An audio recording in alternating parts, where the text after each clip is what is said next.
Imagine, for today's history lesson, you're given a choice. On one side, a modern apartment, central heating, Netflix, antibiotics, pizza delivered to your front door. On the other, a small medieval cottage, a dirt floor, a wooden bucket, one suspicious looking chicken, and a 50-50 chance the village pig wanders into your kitchen before breakfast. Which would make you happier? Welcome to Echoes of Everyday, where we explore history's lessons for today. The answer seems obvious until you ask a surprisingly uncomfortable question. If modern life is objectively better, why do so many of us still feel so unhappy? Today, we're exploring one of history's most fascinating questions. Were medieval people actually happier than we are? Now, before anyone sells their car to become a 14th century peasant, let's establish something. Medieval life was hard, really hard. Disease, famine, war, no antibiotics, no painkillers, no hot showers, no air conditioning, and toilets that required a stronger imagination than most of us possess. If happiness depended purely on comfort, modern humanity wins by several thousand kilometers. But happiness has never been that simple. Think about expectations. Imagine giving a medieval farmer a smartphone. After 5 minutes, he'd probably think it was magic. After 5 days, he'd wonder why the battery only lasts 24 hours. Humans adapt astonishingly fast. Psychologists call it the hedonic treadmill. We get used to improvements. Yesterday's miracle becomes today's inconvenience. Running water, normal. Electricity, expected. High-speed internet, apparently a basic human right. Our ancestors would have considered those things proof that you'd stolen technology from the gods. Yet, somehow, we're still annoyed when the Wi-Fi buffers for 6 seconds. Medieval people expected far less from life, and not because they lacked imagination, because their world taught different lessons. A successful harvest, healthy children, a roof that didn't leak, enough firewood for winter. Those weren't minor victories, they were reasons to celebrate. Modern happiness often depends on achieving extraordinary things. Medieval happiness frequently depended on ordinary things going right. There's something strangely refreshing about that. And then there's community. Today, you might have hundreds of online friends and still eat dinner alone. A medieval villager had the opposite problem. Privacy barely existed. Your neighbors knew everything. Who you married, who argued with whom, who accidentally fell into the duck pond after too much ale. Embarrassing? Absolutely. Lonely? Much less often. Life happened together.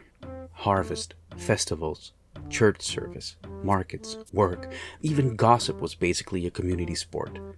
Today, we have unlimited ways to connect, yet loneliness has become one of the defining problems of modern society. It's almost as though friendship isn't something technology can automate. And then consider purpose. Modern people ask enormous questions. What am I meant to do? What is my passion? Am I living my best life?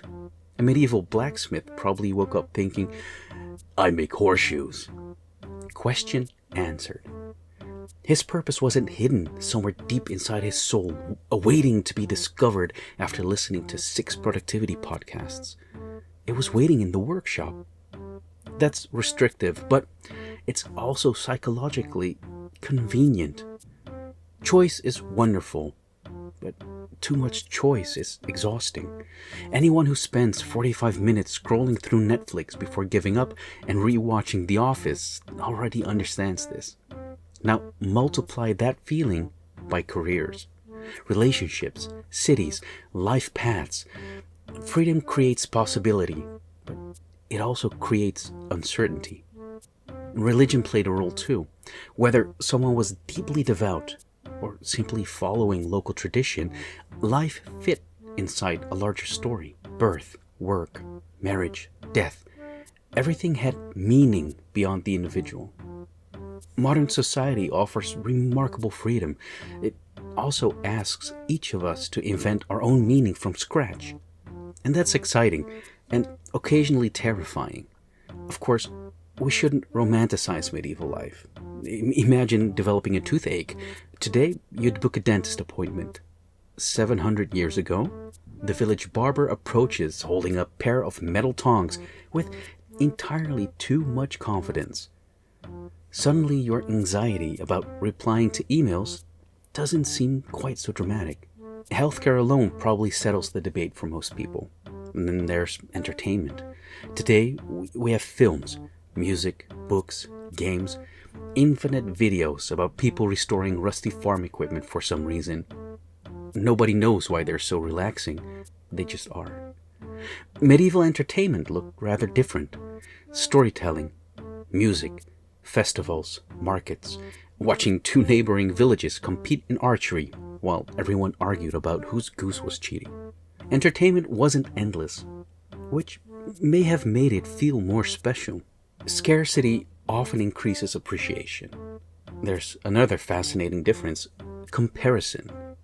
Today, you're constantly exposed to people richer, healthier, fitter, more successful, more attractive, and apparently all vacationing in the Maldives at exactly the same time.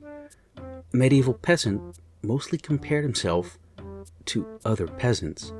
Social comparison certainly existed, but nobody in rural France spent evenings wondering why a merchant in Venice seemed to have a better work-life balance. Your world was smaller, and so were your comparisons.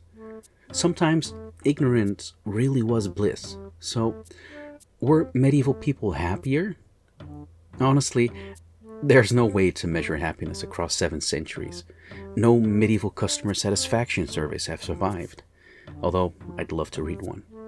Overall experience with plague, 1 out of 5 stars. What we can say is this: modern people enjoy vastly better health, longer lives, greater freedom, more comfort, more opportunity.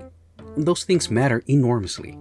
But medieval people often possessed something that many of us quietly struggle to find: clear purpose, strong community, shared rituals, lower expectations, natural rhythms, a sense of belonging. Perhaps happiness has always been a trade. We've traded certainty for freedom, community for mobility, stability for possibility, comfort for complexity. None of those trades are inherently good or bad. They're simply different. Maybe the question isn't whether medieval people were happier. Maybe it's whether we've accidentally discarded a few ingredients of happiness while building a better world. History doesn't ask us to abandon modern life. Please, keep the antibiotics. It simply reminds us that happiness has never depended entirely on comfort. Sometimes it depends on belonging somewhere, being needed by someone, sharing meals, knowing your neighbors, having enough instead of always wanting more. Because if a medieval farmer somehow visited us today, he would almost certainly envy our medicine, our technology, our freedom. But after watching us spend an hour scrolling through our phones while ignoring the people sitting beside us, he might quietly wonder, with all these incredible inventions, how did you become so distracted from each other? And maybe that's the question we're thinking about, because history's greatest lessons aren't always about the past. Sometimes they're about the things that we've forgotten in the present. The past is never far away as it seems. If you enjoyed today's journey, consider subscribing and joining us for the next one. Until then, keep asking questions. This is Echoes of Everyday, history's lessons for today.